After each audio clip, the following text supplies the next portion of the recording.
사람이 무엇을 소유하는 데는 한계가 있습니다.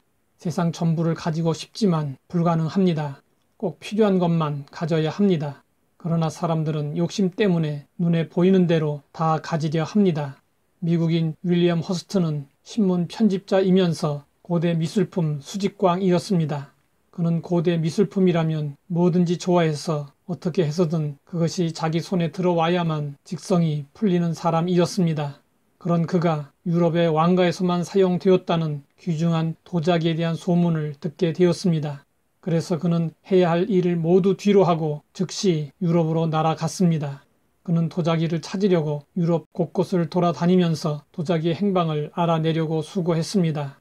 그러던 어느 날 호스트는 한 도자기 상인에게서 새로운 정보를 들었습니다. 몇 해 전에 미국의 어떤 언론인이 그 물품을 사갔다는 것입니다. 미국으로 돌아온 그는 그 도자기를 산 사람이 누구인지 수소문하는 가운데 그 사람이 다름 아닌 바로 자신임을 알게 되었습니다. 너무 많이 가지고 있었기 때문에 자신이 찾던 보화를 이미 오래전에 소유했음에도 불구하고 그 사실을 모르고 있었던 것입니다. 얼마나 어이없는 일입니까? 영성신학자 리차드 포스터는 오늘날 현대인들은 너무 많이 가지고 있으므로 비우고 나누는 훈련이 필요하다고 말합니다. 그는 지금 우리가 소유하고 있는 것 중에서 절반이 없어도 사는데 아무 지장이 없을 것이라고 말합니다. 집집마다 나에게 소용없는 물건들과 쓰지 않는 물건들이 구석구석 쌓여 있습니다. 가끔씩 정리를 해야 합니다. 필요 없는 것들은 더 이상 쌓아두지 말고 필요로 하는 사람들에게 나누어 주거나 내버려야 합니다. 사람들은 왜 집착하며 움켜쥐고 살까요? 죽고 난 후에 엄청난 복이 기다리고 있는 줄 모르기 때문에 이 세상 것에 집착하는 것입니다. 코스 요리는 양을 잘 조절하면서 먹어야 합니다. 절제하지 못하고 처음부터 많이 먹으면 나중에 나오는 것은 배불러 먹지 못하게 됩니다. 이 세상의 삶은 맛보기에 불과합니다. 죽음 이후에 더 좋은 세상과 삶이 우리를 기다리고 있습니다.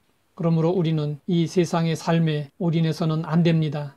욕심부리지 말고 절제하며 늘어날 때마다 계속 비우고 살아야 합니다. 비움의 삶의 모범은 예수님이십니다.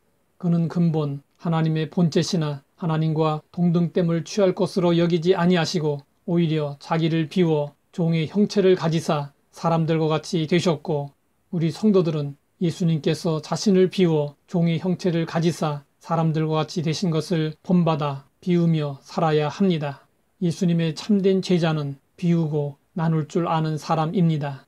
가진 자는 가진 만큼 책임과 의무를 감당해야 합니다.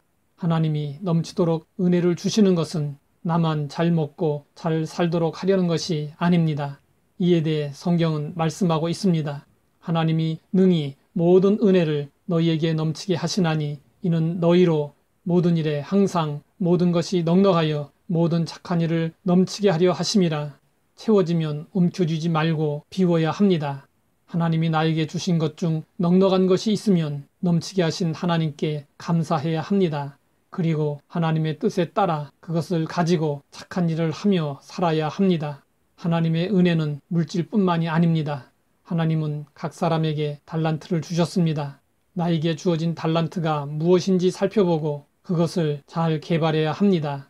그리고 그것으로 최선의 작품을 만들어 다른 사람들에게 유익을 줄 수 있어야 합니다. 이것이 하나님이 기뻐하시는 성도들의 삶입니다. 하나님 아버지, 비움을 통해 삶의 태도를 다듬을 수 있게 하시니 감사합니다. 하나님이 복 주시는 이유와 목적을 알고 채워질 때 비우고 나눌 수 있게 하옵소서. 예수님의 이름으로 기도드립니다.